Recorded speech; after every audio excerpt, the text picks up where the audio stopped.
Zdravo svima! Pošto u Srbiji je trenutno vanredno stanje, a i verovatno drugim zemljama pogođenim određenom pandemijom, otvaram novu seriju videa. Elektronsku školu. Ovdje ćemo ponavljati neke stvari koje ranije nismo dobro razumeli, a bit će nam potrebne za prijemni.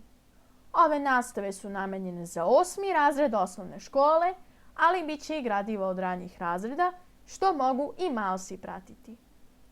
Danas ćemo obraditi srpski jezik, a deo koji ćemo danas raditi jesu vrste ili oblici pripovedanja, to jest kazivanja. Poneki put stave složeniji naziv, pa se mnogo dece prevari i ne zna o čemu je reč, a u stvari je reč o istoj stvari. Tako da učite i ove složenije nazive, jer ćete se prevariti. Oblici pripovedanja su: pod 1. Pripovedanje ili naracija.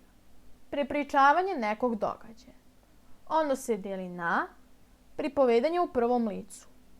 Onaj koji priča, to jest pripovedač, priča o događajima u kojima je on učestvovao i priča u svoje ime. Ja kada sam bio mali, obožavao sam da jedem čokoladu. To mi je primjer za pripovedanje u prvom licu. Pripovedanje u trećem licu. Pripovedač priča o događajima u kojim nije učestvovao iz svog pogleda na te događaje. Na primjer, Tanja je otvorila vrata i otišla da baci đubre i tako dalje. Zatim, hronološko pripovedanje. Pričanje događaja po redu po kojem su se desili. I primjer za to je: ja sam išao u prodavnicu i kupio mlijeko. Pa sam naleteo na svog najboljeg druga, pa smo se zapričali. I na kraju, retrospektivno pripovedanje. Pripovedač se iz sadašnjosti vraća u prošlost i priča događaje koji su se desili tada.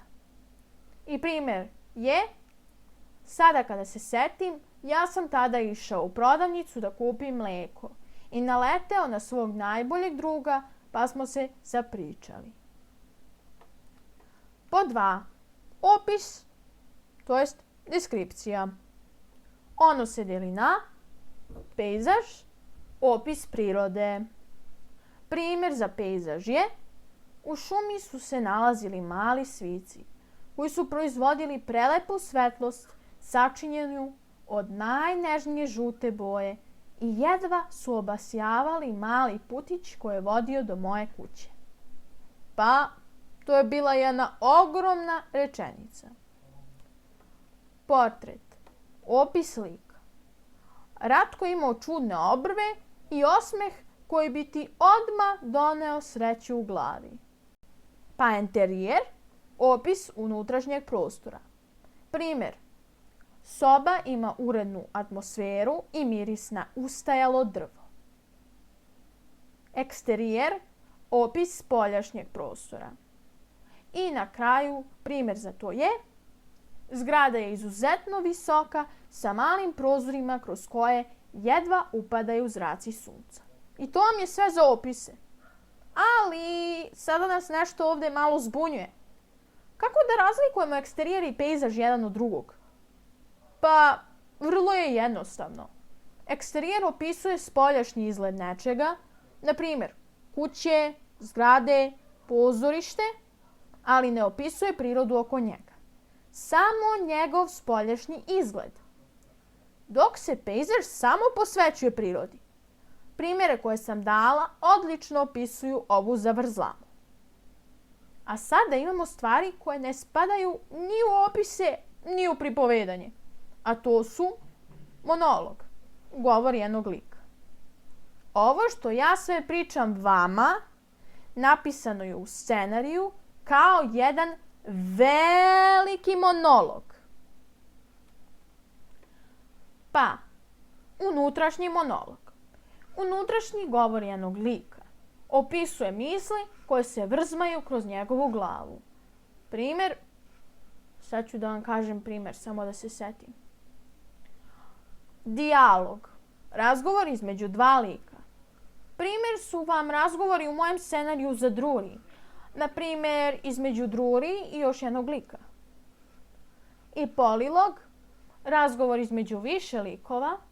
Primjer vam je iz Deoba Dobrice Ćosića između više neimenovanih likova.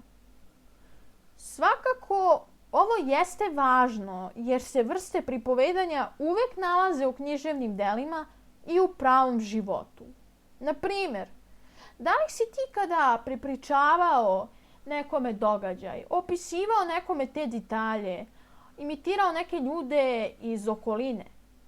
Pa to su sve stvari koje radimo stalno, ali to znači da mi stalno koristimo vrste pripovedanja. Isto se nalazi i u pisanim delima, novine, knjige, časopisi, ali i u filmovima i predstavama. Ja da bih napravila epizodu, ja isto koristim ove stvari.